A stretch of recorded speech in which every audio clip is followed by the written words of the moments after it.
நந்தன் பாட்டு வெளியீட்டு விழாவிற்கு வருகை தந்திருக்கிற என் உயிர்க்கினிய உறவுகள், பெரிதும் நான் போற்றுகிற மதிக்கிற ஊடகவியலாளர்கள், இங்கே அமர்ந்திருக்கிற என் அன்பிற்கினியவர்கள் அனைவருக்கும் என்னுடைய அன்பும் வணக்கம். நந்தன் பாட்டு வெளியீட்டு விழா சொல்வதை விட பல நூறு ஆண்டுகளாக இந்த மண்ணின் மக்கள் பட்ட வலியை வெளியிடுகிற ஒரு விழாவாகத்தான் இதை பார்க்கணும். பாட்டு திறத்தாலே வையத்தை பாலித்திட வேண்டும் பெரும்பாவளன் பாரதி. பன்னொன்று பாடடி இன்பக் கற்கண்டு பரிமாறு துயர் தீரும் இது நல்ல தொண்டு என்று பாவேந்தன் பாரதிதாசன். பாடும் பணியே பணியாய் அருள் தேடும் என்று சுந்தர அனுபூதி. இசை வடிவாய் நின்ற நாகியே என்று அபிராமிப்பட்டர். இவர்களெல்லாம் பாடி இந்த இசையால் உலகத்தின் எல்லா துயரங்களையும் போக்க முடியும், அளப்பரிய இன்பத்தை அடைய முடியும், இசையால் இறைவனையே மயக்க முடியும், இறைவனையே காண முடியும் என்று எண்ணற்ற பெருமக்கள் தங்கள் பாக்களால் நிரூபித்திருக்கிறார்கள். ஆனால் இந்த இசை, நந்தன் வெளியிடுகிற இசை இறைவனை காண அல்ல, ஒரு நல்ல மனிதனை காண்பதற்கு, மானுடமுள்ள ஒரு மனிதனை காண்பதற்கு அவன் வெளியிடுகிற இசை. ஒளியை அடிப்படையாக வைத்து உருவாவதுதான் இசை. செவி வழியே சென்று இதயத்தை தடவி கேட்கும் உயிர்களை எல்லாம் மயக்கி தன்மையப்படுத்துகிற ஒலியே இசை, அந்த ஓசையே இசை. ஆனால் நந்தன் வெளியிடுகிற இசை இதயத்தை தடவப் போவதில்லை, அது தட்டும், பேரளவில் அது தாக்கும். அதுதான் நந்தனுடைய இசை. காரணம், அந்த இசையை மீட்டுகிற வீணை அதன் நரம்புகள் கம்பிகளால் ஆனவை அல்ல, இரத்தமும் சதையும் உள்ள மானுடனின் நரம்பினால் பின்னப்பட்டவை. செத்துப்போன மாட்டின் தோளிலிருந்து எடுத்து செய்யப்பட்ட பறையின் இசை அல்ல, உயிரோடு இருக்கிற மனிதனின் தோலை உரித்து உருவாக்கப்பட்ட பறையின் இசை. இது நாம் ஆடுவதற்கல்ல, அதிர்வதற்கு எழுப்பப்படுகிற இசை நந்தனின் இசை. நாம் கேட்டு சிலிப்பதற்கல்ல, சிந்திப்பதற்கு, நாம் ரசிப்பதற்கல்ல இந்த இசை, ஆழ்ந்து யோசிப்பதற்கு எழுப்பப்படுகிற இசைதான் என் தம்பி ரா சரவணன் உருவாக்கியிருக்கிற நந்தனின் இசை. அந்த இசையின் நாயகன் என் அன்பு இளவல் சிப்ரான் அவர்களுக்கும், என்னுடைய அன்பிற்கினிய கவிஞர் ரவி அவர்களுக்கும் என்னுடைய பாராட்டுக்கள். படத்தை பார்த்தவர்களோட படத்தை பற்றி சொல்ல தயங்குகிறார்கள். என் தம்பி சரவணன்ட்ட கேட்டேன், கதை தெரிஞ்சிருமோ அப்படின்னு. கதை தெரிஞ்சாதான் படம் பார்க்கவே வருவாங்க.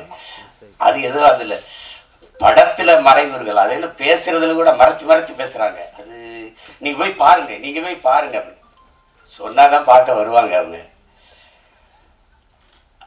ஒரு சில படைப்புகள் தான் திரையரங்கை விட்டு வெளியில் போன பிறகு அந்த கதையும் கதைக்களமும் கதா மாந்தர்களும் நம் பின்னாடியே வருவார்கள், நம் கூடவே பல நாட்கள் இருப்பார்கள், நம் கண்ணை விட்டு நம் உணர்வை விட்டு அகல மறுப்பார்கள்.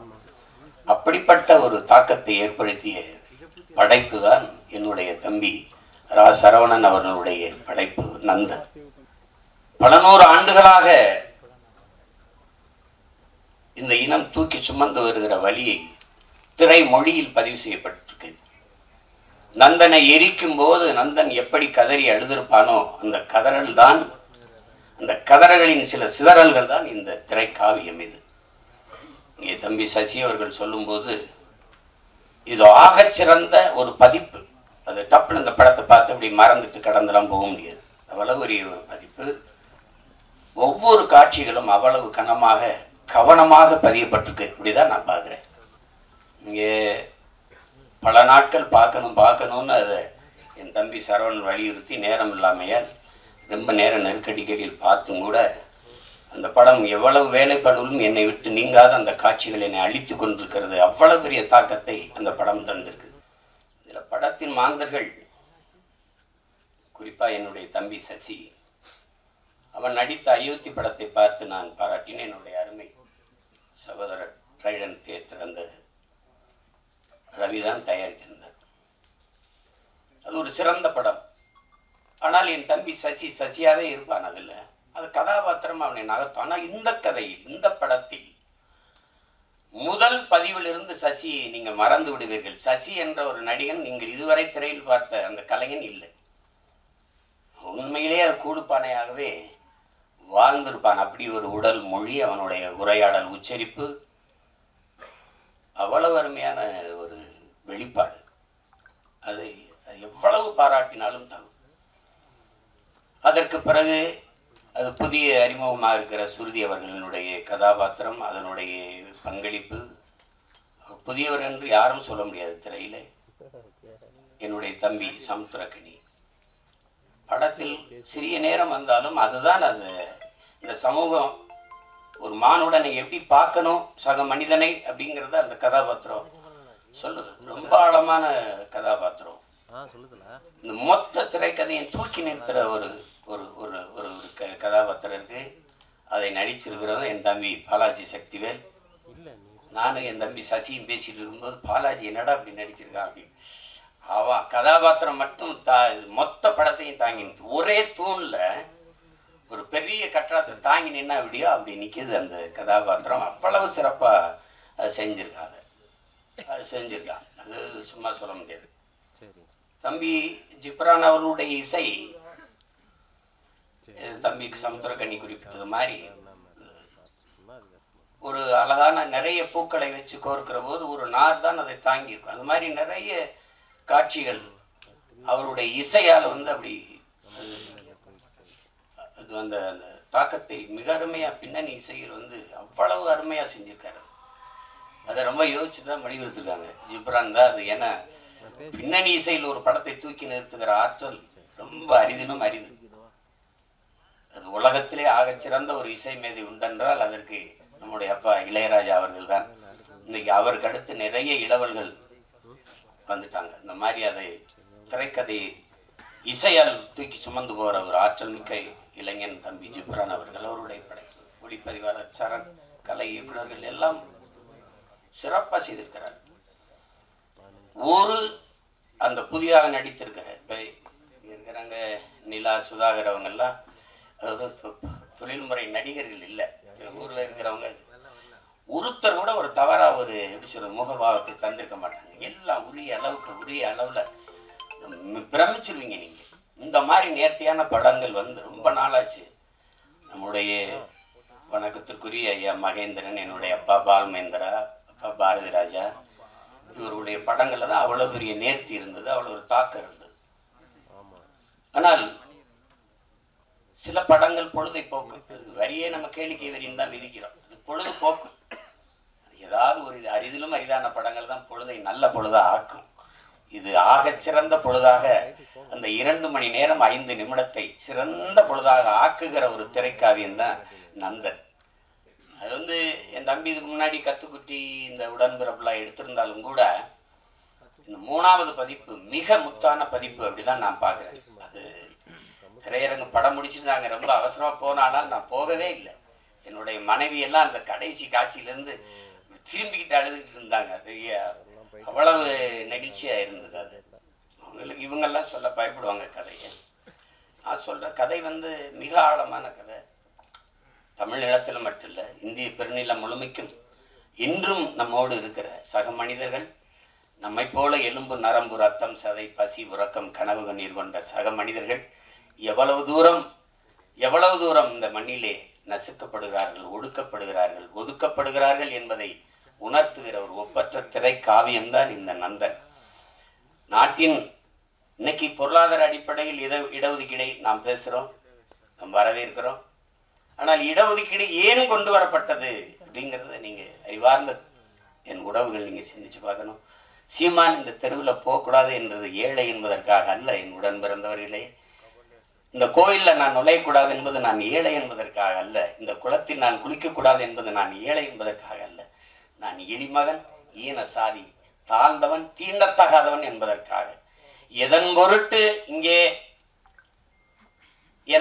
எனக்கு கல்வி, வேலைவாய்ப்பு, அரசியல் அதிகாரம் மறுக்கப்பட்டதோ அதன் பொருட்டே அது கொடுக்கப்பட வேண்டும் என்பதற்காக உருவாக்கப்பட்ட ஒன்றுதான் வகுப்பு வாரி பிரதிநிதித்துவம். அதை நீங்க புரிஞ்சுக்கணும். ஏழை சீமான் நாளை அதானி அம்பானி ஆகிவிடலாம், பொருளாதார அளவுகள் மாறிவிடும். ஆனால் இன்றைக்கு இழிமகன் சீமான் எந்த உயரத்திற்கு போனாலும் என் மீது சுமத்தப்பட்ட சாதிய இழிவு போக மறுக்கிறது. அதற்கு சான்று சீமான் அல்ல, இந்த நாட்டின் முதல் குடிமகள். ராம்நாத் கோயிலுக்கு வெளியே ஒரு மரத்து நிழல்லே குடும்பத்தோட யாகம் வளர்த்து கும்பிட்டு போனது இன்னும் இருக்கு. வரலாற்று நிகழ்கால நிஜம். நாட்டின் முதல் குடிமகள் Draupadi Murmu, president of India, நாட்டின் பிரதம அமைச்சர் மாண்புமிகு ஐயா நரேந்திர மோடி ஒரு நாற்காலியிலே, ஐயா அத்வானி ஒரு நாற்காலியிலே, அவர் வீட்டு வாசலில் அமர்ந்து பேசுகிறார்கள். அந்த அருமை பெருமகள் அந்த ஓரத்திலே கைகட்டி நின்று கொண்டிருக்கிறார். Citizen of president of India. இந்த நாட்டில் பெண்ணிய உரிமை பேசுகிறோம், பெண்களுக்கு இடஒதுக்கீடு பேசுகிறோம், சமத்துவம் பேசுகிறோம், சகோதரத்துவம் பேசுகிறோம், ஜனநாயகம் பேசுகிறோம். நாட்டின் முதல் குடிமகள், இந்திய நாட்டின் பிரதமர், இந்திய நாட்டின் பிரசிடென்ட் ஆஃப் இந்தியாவுக்கு அந்த நிலைமை என்றால் சாதாரண ஊராட்சி மன்ற பிரசிடென்ட் தலைவருக்கு என்ன நிலைமை இருக்கும் என்று என் அரும் தம்பி தங்கைகள், என் உடன் பிறந்தார்கள், சிந்திச்சு பாருங்க. இன்றைக்கும் கொடியேற்ற முடியாது. இங்கே எத்தனையோ மாமன்றங்களில் மாநகர மாமன்ற உறுப்பினர்கள் இருக்கிற அவையிலே தாழ்த்தப்பட்டவர்கள் இருப்பதற்கு இருக்கை போடப்படவில்லை என்பது இன்றும் நிகழ்கிறது. உயர் சாதிக்காரன் சுடுகாட்டு வழியே தாழ்ந்தவன் ஒருவன் இறந்து போனால் அவன் பிணத்தை எடுத்துட்டு போக முடியாது. எங்கோ அல்ல, நாகப்பட்டினத்தில் நிகழ்ந்தது. கோயிலுக்குள் நுழைய முடியாது, திறந்து போய் கும்பிடடா என்று சொல்ல ஒருத்தனும் இல்லை. பூட்டை போட்டு சாவி எடுத்துட்டு வர ஆள் இருக்கு. ஏன் சிவனை நந்தனார் சரித்திரத்திலே 63 நாயன்மார்களில் ஒருவன் பறையன். அவன் சிவன் பக்தன், எவனுக்கும் சற்றும் குறைவில்லாத பக்தன் நந்தன். எத்தனை 100 ஆண்டுகளாக அந்த வழி துரத்துகிறது. இன்றும் பல நந்தன்கள், பல ஆயிரம் நந்தன்கள். நந்தன் வெளியிலே 63 நாயன்மார்களில் ஒருவன் சிவன் கோயிலுக்கு வெளியிலே சிவனை வழிபட தவிக்கிறான். எல்லோரும் உள்ளே. நந்தி அங்கே நிற்கிறது, சிவனை வழிபட மறைக்கிறது. நந்தனுக்கு சிவன் தெரியாமல் நந்தி மறைக்கிறது.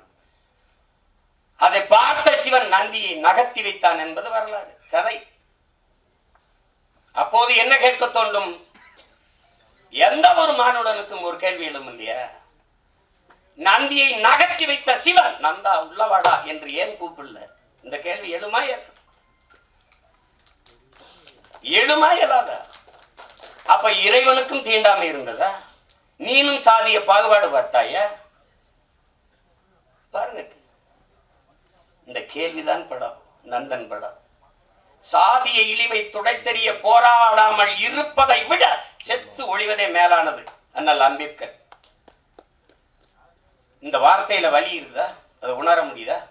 என்னைக்காவது என் உடன் பிறந்தவர்களை நீங்கள் இருந்து சாப்பிட்டு எழுந்த இடத்தை தண்ணீர் விட்டு கழுவியதை நீங்கள் பார்த்ததுண்டா? இந்த தெருவிலே நீ நடக்கக்கூடாது, இந்த கோயிலுக்குள் வரக்கூடாது என்று சொன்னதை நீங்கள் கேட்டதுண்டா? தோல் மேலே கையை போட்டு நீங்கள் என்ன சாதி என்று தெரிந்து கொள்வதற்கு நீங்கள் என்ன ஆளுகை என்று கேட்டதை நீங்கள் என்னைக்காவது அந்த வழியை உணர்ந்திருக்கிறீர்களா? உங்களை அழைத்து கொண்டு போய் உங்கள் அப்பா பேர் என்ன, உங்க ஊர் என்ன, உங்க அப்பா என்ன வேலை பார்க்கிறார், எந்த தெருவில் வாழ்கிறீர்கள், எதற்கு, நீ என்ன சாதி என்று கண்டறிவதற்கு இந்த வழியெல்லாம் நீங்கள் அனுபவித்தது உண்டா? இந்த குளத்தில் நீ குளிக்கக்கூடாது என்று சொல்லுதுண்டா? தண்ணீரை வாய் வைத்து குடிக்கக்கூடாது, அண்ணாக்கத்தான். அது சுகாதாரம். இன்னைக்கு அண்ணாக்க எல்லாரும் குடிக்கிறது வேறு. இரட்டை குவளை முறை அதெல்லாம் பார்த்தது உண்டா நீங்க? ஒவ்வொரு சாதிக்கும் ஒரு முடிதிருத்துகிறவர் உண்டு, பார்த்து உண்டதா? சலவை தொழிலாளி இந்த சாதிக்கு விழுக்கிறவர் தனி. இந்த குளத்தில் தான் குளிக்கணும், மாறி குளிச்சனா குள விழுணும். இதெல்லாம் எங்க இருக்குன்னு நினைக்காது, இன்னும் இங்க இருக்கு, இன்னும் இருக்கு. எத்தனை ஊராட்சி மன்ற தலைவர்கள் இந்திய நாட்டின் விடுதலை கொடியை ஏற்ற முடியாமல் கொடி விடுதலை கொடி, ஆனால் அவன் பெற்று இருக்கிறானா? சத்துணவு ஆயா தாழ்த்தப்பட்ட மகள், அவள் சமைத்து போட்டதை சாப்பிட மாட்டோம் என்று எத்தனை பிள்ளைகள் சாப்பிடாமல் போனது இல்லையா? அரசு சாப்பிட வைக்கிறதுக்கு என்ன முயற்சி? அவளை பணியிட மாற்றியதுதான் இன்றும் இங்க நிகழ்கிறது. உடன் பிறந்தவர்களே, நாகப்பட்டினத்துல சுடுகாட்டு வழி எடுத்துட்டு போக முடியல. சுடுகாட்டு வழியே ஆனால் மாவட்ட ஆட்சியர் எங்க போனார்? நீங்க எடுத்துட்டு போங்க, நான் பாப்போம்னு சொல்லல. மாற்று வழிதாரம் அங்க ஒண்டி போச்சுக்கிறங்க. இதுதான் நீங்க இன்னும் இருக்கிற நிலைமை. அப்ப அதிகாரத்துக்கிட்டே தீண்டாம இருக்கு, பாகுபாடு இருக்கு. அடித்தட்ட மக்கள் என்ன செய்ய முடியும்? அது இன்னும் அந்த நந்தனை எரித்த தீ இன்னும் எரிந்து கொண்டுதான் இருக்கிறது. அதுதான் இந்த படம் வலியுறுத்துது. நீங்க சாதியை ஏற்றதாழ்வுகளை வைத்துக் கொண்டு சமூக முன்னேற்றம் மேம்பாடு என்று பேசுவது மத குழியின் மேலே நீங்கள் போடுகிற மல்லிய பந்தலுக்கு சமம்ங்கிறாரு இந்த அம்பேத்கர். அதான் இங்க நடக்குது, இன்னும் நடக்குது. ஆனா நம்ம சகோதரத்துவம் பேசுவோம், சமத்துவம் பேசுவோம். இந்திய அரசியல் அமைப்பு சட்டம் கொடுத்தது தமிழ்நாட்டுக்குள்ள 42 தொகுதி ஆதி குடிகளுக்கு, 2 தொகுதி பழங்குடி. ஆனா அரசியல் அமைப்பு தந்ததை தவிர இந்த கட்சிகள் கொடுத்தது எத்தனை? ஒண்ணும் கிடையாது. அந்த முறை மட்டும் இல்லை என்றால் ஒருவன் கூட ஒரு சீட்டு கொடுத்துருக்காங்க. இந்த காலத்திலையும் பொது தொகுதிக்கு நிறுத்துறதுக்கு, பொது தொகுதிக்கு ஆசைப்படக்கூடாதுன்னு சொல்றதெல்லாம் இருக்கத்தானே செய்யுது. மொத்தமா வச்சு செதுக்கி தள்ளிட்டான் 2 மணி நேரம் 5 நிமிஷத்துல மொத்தமா. அதாவது ஒரு பெரிய பெரிய அரசியல் பொது மேடைகளை பேச தயங்குறதை திரைமொழியில் மொழிபெயர்த்ததுக்காகவாது என் தம்பி சரவணன் போற்றத்தக்கவன், பாராட்டப்படத்தக்கவன். யாரும் இந்த படத்தை தயாரிக்க மாட்டாங்கன்னு அவனுக்கு தெரியும்.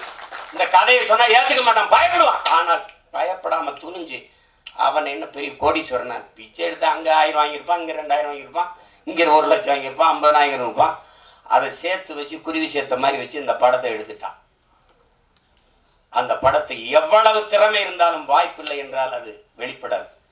ஆனால் இவ்வளவு ஒரு அற்புத திரைப்படத்தை கொண்டு போய் சேர்க்கிறேன்னு துணிந்து வந்த இந்த மகன் ரவி, ட்ரேடன் ஆர்ட்ஸ் ரவி, எவ்வளவு வேணாலும் பாராட்டலாம். நெருக்கடியான நேரம் தான். நட்புக்காக என் தம்பி சமுத்திரகனி எல்லாம் அவன் 3 நாள் தேதி வாங்கினா, ஆனா ஒரே நாள்ல நடிக்க வச்சு மொத்த காட்சி எடுத்துட்டு அனுப்பியிருக்கான். இப்ப நான் நேற்று ராத்திரி இரவுல இறங்கி இப்ப போகணும், திருப்பி உடனே போய் இரவுல எனக்கு மதுரையில பொதுக்கூட்டம். திருப்பி போனாலும் என் தம்பிகள் மேல நான் வச்சிருக்க பேரன்பு. ஒரு தம்பி படம் எடுத்தாலே வருவேன், எல்லா தம்பியும் சேர்ந்து எடுத்திருக்கான். படத்தை சொதப்பி வச்சா போடான்னு திட்டிட்டு போவேன். நல்லா வேற எடுத்திருக்கான், ரொம்ப நல்லா வேற எடுத்திருக்கான். அவன் கூட்டி வரல சரவணன், படம் என்னை அழைத்து வந்திருக்கு, நீ பேசு, படத்தை பற்றி பேசு. என் தம்பி சமுத்திரகனியின் கதாபாத்திரம் அந்த காட்சி அவன் நடிச்சு அந்த ஒரு நாளை எனக்கு கொடுத்துட்டு போடாதாடா அப்படின்னு சரவணனை திட்டினேன்.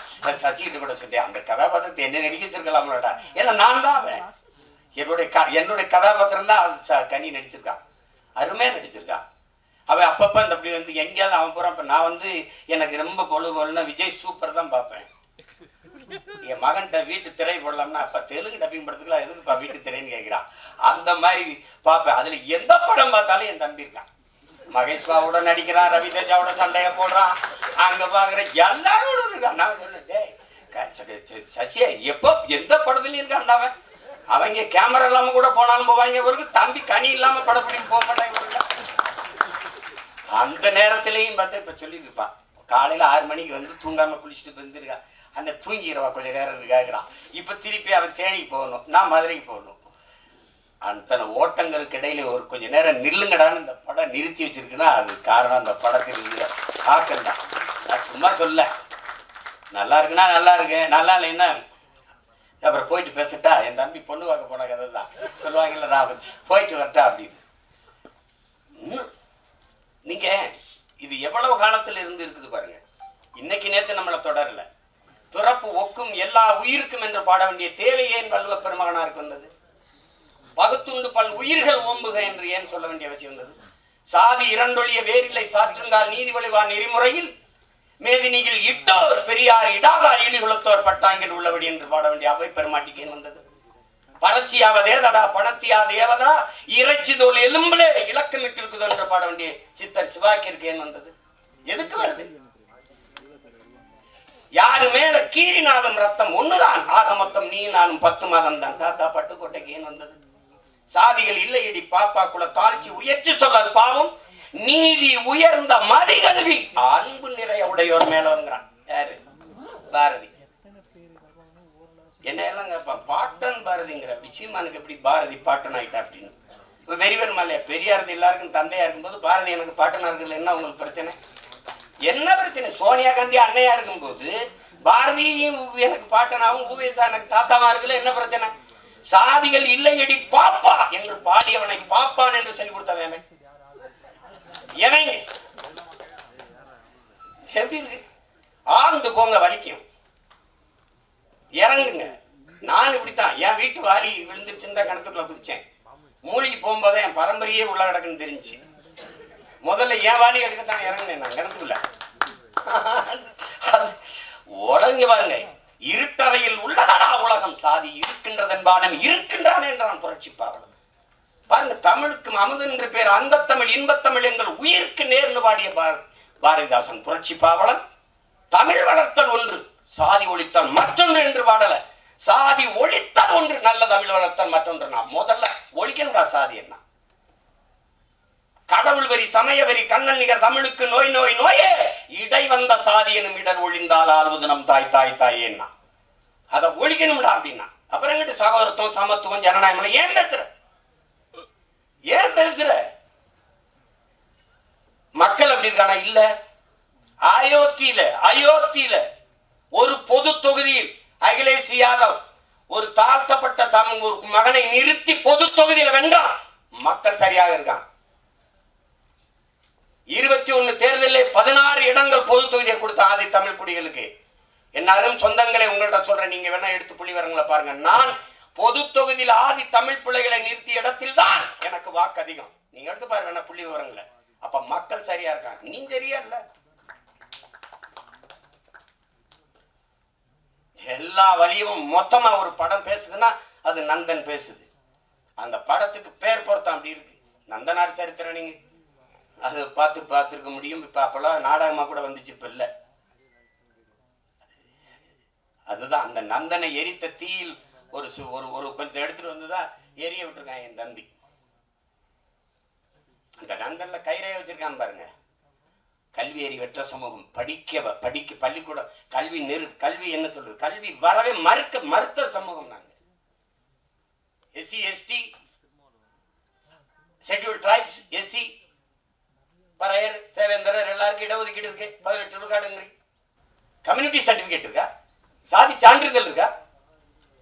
ஆதி தமிழ் குடி குறவருக்கு இருளருக்கு சாதி சான்றிதழ் இருக்கா? இல்ல. திருவண்ணாமலை மாவட்டத்தில் இல்லாம போராடும் போது இங்க இருந்து நான் வண்டி எடுத்துட்டு போய் அந்த மக்களோட உட்கார்ந்து பள்ளிக்கூடத்தை விட்டு கர்ப்பிணி பெண்கள் வேலைக்கு போகாம அந்த குறவர் குடி மக்கள் உட்கார்ந்து அவங்களோட உட்கார்ந்து போராடி 3000 பேருக்கு சாதி சான்றிதழை நான் பெற்றுக் கொடுத்திருக்கிறேன் என்றால் அப்ப எந்த நிலைமையில் அவன் மக்கள் இருக்கான்? சாதி சான்றிதழ் இல்லாதவன் என்ன சலுகையை பெற முடியும்? ரேஷன்ல அரிசி போடுறான், சரிதான். ரேஷன் கார்டுல தானே வாங்க முடியும், கார்டே இல்லையே. அந்த மக்களின் வலியை நீங்க அது பார்த்தாதான் தெரியும், அனுபவிச்சானது என்ன தெரியும். நமக்கு எல்லாமே செய்தி தான். விவசாயி செத்தாலும் செய்தி தான், நமக்கு மீனவன் செத்தாலும் செய்தி தான், எல்லாமே நமக்கு செய்தி தான். ஆனால் இந்த படத்தை பார்த்துட்டு அப்படி கடந்து போக முடியாது. பத்திரிகை இதழியல் உறவுகளுக்கெல்லாம் போட்டு காமிச்சாரா இல்லையான்னு தெரியல. நீங்கள் பார்க்கும்போது நான் பேசுகிற இந்த உணர்வு உங்களுக்கு புரியும். இது அது அவ்வளவு சிறந்த ஒரு படைப்பு. அதுக்கு எடுக்கிறதுக்கு ஒரு அசாத்திய துணிவு வேணும். கதைக்களத்தை முதல்ல உள்வாங்கணும். அந்த கதாபாத்திரங்களை அந்த திரைக்கதை அவ்வளவு செறிவா அவர் அந்த வழியை ஏற்படுத்துற அளவுக்கு செதுக்கிட்டார். ரொம்ப அசாத்தியமான ஒரு படைப்பு. சமீப காலத்தில் ஒரு நீங்கள் தெருவில் நடந்துக்கிட்டே போகும்போது ஒரு அழகான ஒரு இடத்த பார்த்தா நின்று கொஞ்சம் நேரம் பார்ப்பீங்கல்ல, அப்படி எத்தனையோ படம் பார்த்து நீங்கள் கடந்து போனாலும் நந்தன் படத்தை கொஞ்சம் நேரம் நின்று அப்படி பார்ப்பீங்க. அப்படி ஒரு தாக்கத்தை ஏற்படுத்தக்கூடிய படம். அதுங்க நம்ம இன்னைக்கு இல்லை, எத்தனை முன்னோர்கள் நம்ம முன்னோர்கள் பாடியிருக்காங்க சாதி இழிவு தீண்டாமை கொடுமைக்கு. தாத்தா முத்துராமலிங்கத்தேவர் அவர்களை இன்னைக்கு இல்லை சாதியவாதியாக தான் இந்த சமூகம் பார்க்குது, போட்டு அப்படி கட்டமைக்குது. சாதிய எண்ணம் கொண்டவன் அரசியலுக்கு வந்தால் நாடு நாசமாகி முடியும் பேசுனது அவர் தான். சாதிய சிந்தனை கொண்டவன் இறைவனையே வழிபட அருகதையற்றவன் அவர் தான். உன்கிரகை உயர்ந்தது உழைக்கிறகை தாழ்ந்தது என்கிற எண்ணம் எவருக்கும் இருக்கக்கூடாது. இறைவனுக்கு முன்பே 2 கையும் இணைத்துத்தான் வணங்குகிறோம் என்று சொன்னதும் அவர் தான். பிறப்பில் இல்லை தாழ்ந்தவன் உயர்ந்தவன். அவன் பெற்றிருக்கிற கல்வி அறிவு, அவனுடைய தனி மனித ஒழுக்கம், செயல்பாடுகள், இதை வைத்துத்தான் ஒருவன் உயர்ந்தவன் தாழ்ந்தவன் என்று. இதுதான் எல்லாம் அம்பேத்கர் சொல்றார். நான் குடிக்க மாட்டேன், மதம் இருந்த மாட்டேன், மனைவி தவிர வேற ஒரு பெண்ணை நினைக்க மாட்டேன், ஊழல் வர மாட்டேன், லஞ்சம் வர மாட்டேன். இந்த சமூகம் ஒழுக்கத்திற்கு என்னென்ன வரையறை வைத்திருக்கிறதோ அதையெல்லாம் கடைபிடித்து வாழ்கிற நான் இழிமகன், தாழ்ந்த சாதி. இந்த சமூகம் எதையெல்லாம் தவறு என்று போய்த்திருக்கிறதோ, ஒழுக்கங்கள் என்று போய்த்திருக்கிறதோ அதையெல்லாம் செய்கிற ஒருவன் உயர்ந்த சாதி என்று பிறந்ததினாலேயே அவன் உயர்ந்தவன் என்று சொல்கிறாய். இது எப்படி ஏற்கிறதுங்கிறது நீங்களே சொல்லுங்க. இது எப்படி ஏற்கிறது? எப்படி இருக்கிறது? எங்க அண்ணன் கமலஹாசன் என்கிட்ட பேசினதற்கு தனிப்பட்ட முறையில் நான் குளிக்காம ரெக்கார்டிங் தேட்டர் போவேன் தம்பி. நான் கறி சாப்பிடுவேன், நான் அசைவ உணவு சாப்பிடுவேன், சாமி கும்பிட மாட்டேன். பாருங்க, இது எங்க அண்ணன் கமலஹாசன் எதுக்கு சொல்ல வர்றாரு. ஆனா இதுல எதையுமே செய்ய மாட்டார். ஐயா இளையராஜா சாமி கும்பிடுவாரு, கவிச்சு சாப்பிட மாட்டாரு, குளிச்சுட்டு தான் வருவாரு, எல்லாம் பண்ணுவாரு. அவர் பறைய, நான் ஐயன். புரியுதா? இந்த வேறுபாடு புரியுதா? சமூகம் எப்படி கட்டமைச்சிருக்கு பாருங்க. இப்ப யாரு உயர்ந்தவர்? எது உயர்ந்தது? எதன் அடிப்படையில் நம்ம அதை பார்க்கிறோம்? அதுதான் பிரச்சனை. ஒரு மனிதன் என்ன வழி இருந்தா பேசிட்டு பாருங்க. ஒரு மனிதன் ஒரு வாழ்நாளில் 10,000 புத்தகங்கள் படிக்கணும். இது சீன பழமொழி. ஐயா இறையன் எழுதின 10,000 மைல் பயணத்துல முதல்ல அதை எழுதியிருப்பார். 10,000 புத்தகங்கள் படிச்சிருக்கணும், 10,000 கிலோமீட்டர் பயணம் செஞ்சிருக்கணும். இது ஒரு மனிதனுடைய வாழ்நாள்ல. அது சீன பொன்மொழி. அதை எடுத்திருப்பார். 10,000 மைல் பயணம் புத்தகத்தை படிச்சீங்கன்னா முதல்ல இதை எழுதியிருப்பார். ஆனால் 64,000 புத்தகங்களை படித்த ஒருவன் இருக்கான் உலகத்துல. தனி மனிதன் நூலகம் தெற்காசிய கண்டத்திலேயே பெரிய நூலகமாக இருந்தது ஒருத்தனுடையதுதான். அவன் ஜமீனும் இல்லை, திவானும் இல்லை, அவன் அமைச்சர் பெரிய கோடீஸ்வரனும் இல்லை. அப்படி புத்தகங்களா வாங்கி சேர்க்க. அவன் நகையை வாங்கி சேர்த்தான், காரை வாங்கி சேர்த்தான், சொத்தை வாங்கி சேர்த்தான். ஒருத்தன் புத்தகத்தமா சேர்த்திருக்கான். படுக்கிற இடம் கூட தான் படிக்கிற இடத்துக்கு பக்கத்தில் இருக்கணும். நூலகத்துக்கு அருகிலேயே அறை எடுத்து தங்கியவன். உலகத்தின் தலை சிறந்த கல்வியாளன் சிலையை திறக்க போகிறோம் என்று ஆஸ்திரேலிய பிரதமர் போய் சிலையை திறக்கிறார். ஒரு சிவப்பு பட்டு துணியிலே போர்த்தி இருக்கிறது. திறக்கிற அந்த மார்பளவு சிலை திறந்தால் அறிவாசன் அண்ணல் அம்பேத்கருடைய சிலை. என் அருமை பெருமக்களே, அந்த பேரறிஞன் சொல்லுகிறான், அவன் பட்ட வழியில் இருந்தவன் மொழி வருகிறது. ஆடு குளித்து செல்கிறது இந்த குளத்திலே, மாடு குளித்து செல்கிறது சக மனிதன். நான் குளித்து வெளியேறக்கூடாதா? அந்த வழியை நீங்க புரிஞ்சுக்கிட்டீங்கன்னா இந்த படம் உங்களுக்கு ரொம்ப பிடிக்கும். இந்த வழியின் மொழிதான் நந்தன்கிற திரைக்காவியம். வழி இருந்தால் படத்தோட பொருந்திருவியே, அது உங்களை பாதிக்கும். இல்லை என்றால் இந்த படம் போதிக்கும். ஆனால் எப்படியாவது இந்த படம் உங்களை செய்யும். படைப்பு என்பது என்ன? என் உடன் பிறந்தவர்களே, ஒரு கல்லூரி வாசலில் ஒரு கல் இருக்குது, பெரிய கல். அவன் என்ன சொல்றான், இதை எடுக்கணும், என்னடா பண்ணலாம் அப்படின்னு. அடிச்சு நொறுக்கி பூமிக்குள்ள புதைச்சிடலாம். ஒரு மாணவன் அதை எழுதிட்டு இது என்ன செய்யலாம்னு சொல்லுங்கடான்னா ஒருத்தன் எழுதிட்டு வரான். அடிச்சு நொறுக்கி சின்ன சின்ன கற்களாக வச்சு பூமிக்குள்ள புதைச்சி விட்டுலாம். ஒருத்தன் இதை உடச்சி ரெண்டா போட்டு படிக்கல்லாம் போட்டு எல்லாம் நடந்து போகலாம். அப்படி எப்படி ஒருத்தன் எழுதுறான், அது தேவையற்ற பகுதியை நீக்கிடலாம். சரி நீக்கு பார்ப்போம்னா, தேவையற்ற பகுதியை நீக்கினா அழகான சிலையா இருக்குது, அதை பார்த்து எல்லாரும் ரசிக்கிறான். இதுதான் படைப்பு. இது தேவையற்றதை நீக்கிறதுக்கான பெரிய முயற்சி தான் நந்தன்கிற ஒரு அழகிய கலைப்படைப்பு. அது கலைப்படைப்பு. அதுதான். அதை என் தம்பி ஆள் ஒல்லியா இருக்கான், உளி மாதிரி இருக்கான்னா செதுக்கு இருக்கான். உளியே சிற்பியாக இருந்து செதுக்கிய படம் தான் திரைக்காவியம் தான் இந்த நந்தன். எவ்வளவு வேணாலும் நீங்க விட்டீங்கன்னா, நான் எனக்கு விண்ணுறுதிக்கு நேரம் இருந்ததுன்னா பேசிட்டே இருப்பேன். அவ்வளவு தாக்கத்தை என்னுள்ள ஏற்படுத்திய ஒரு திரைக்காவியம் நந்தன். அயோத்தியிலே இதே தான். ஆனா அந்த திரையரங்க வாசல்ல தான் பேச முடிஞ்சது. இது மாதிரி பேச வாய்ப்பு இல்லை. இப்ப நிறைய கதையை சொல்லிட்டேன்னா அது இந்த வெளியிடுறவர் என் தம்பி ரவி கோச்சால் வச்சுக்குவாரு. வெற்றி விழாவில் ஒரு தடவை வெற்றி 50 நாள் ஓடி வரும்போது விழா எடுத்துட்டு மறுபடியும் பேசுவோம், மிச்சத்தை பேசுவோம். ஒரு சிறந்த படைப்பு, ஆகச் சிறந்த படைப்பு. அருமை இளவர்கள் எல்லோரும் இணைந்து ஒப்பற்ற ஒரு திரைக்காவியத்தை தந்திருக்கிறார்கள். இன்றும் நம்மோடு வாழ்ந்திருக்கிற சக மனிதர்களின் வழி அதை திரையில் மொழிபெயர்த்த என்னுடைய தம்பி சரவணனுக்கு என்னுடைய அன்பு நிறைந்த வாழ்த்துக்கள், பாராட்டுக்கள். எவ்வளவு வேணாலும் சொல்லலாம். அவனோடு உடனிருந்த ஒத்துழைத்த ஒவ்வொரு திரைக்கலைஞர்களுக்கும் என்னுடைய அன்பும் வாழ்த்துக்களும். இங்கே இந்த செய்தியை எடுத்துக்கொண்டு போய் நீங்க எப்பவுமே நல்ல ஒன்றை பாராட்டி இருக்கிறீர்கள். இது ஒரு சிறந்த படைப்பு. கொண்டு போய் சேர்த்து இந்த படத்தை வெற்றி பெற செய்யுங்கள். எளிய கலைஞர்கள், இளைய கலைஞர்கள் சேர்ந்து உருவாக்கிய ஈடு இணையற்ற ஒரு திரைக்காவியம். இது வெற்றியடையட்டும். இன்னும் பல சிறந்த திரைப்படங்கள் நமக்கு உருவாகட்டும். அது இது ஒரு இது இது ஒரு ஒரு புரட்சி என்பது புரட்சி. பகத்சிங்கிட்ட போய் புரட்சினா என்ன? புரட்சி என்பது ரத்தம் சிந்தும் வன்முறையாகத்தான் இருக்க வேண்டும் என்பது அல்ல. அது துப்பாக்கி தோட்டாக்களை தொழுவதும் அல்ல. அப்ப எதுதான் பகத்சிங் புரட்சி? வெளிப்படையாகவே அநீதிகளால் கட்டமைக்கப்பட்ட சமூகத்தை தகர்த்து முற்றுமுழுதாக புதிய ஒரு சமூகத்தை படைப்பதுதான் புரட்சிங்கிறான். அப்படி ஒரு புதிய ஒரு சமூகத்தை படைப்பதற்கான முயற்சி தான் நந்தன் படம் ஏற்படுத்த போகிற புரட்சி. புரட்சி என்பது ஒவ்வொரு மனிதனின் காலுக்கு கீழே காத்து கிடக்கிறது காய்ந்த சருகுகளாக, ஒரு தீக்குச்சியின் உரசலுக்காக. அந்த தீக்குச்சி தான் நந்தன் பற்ற வைத்து போடுகிற தீக்குச்சி.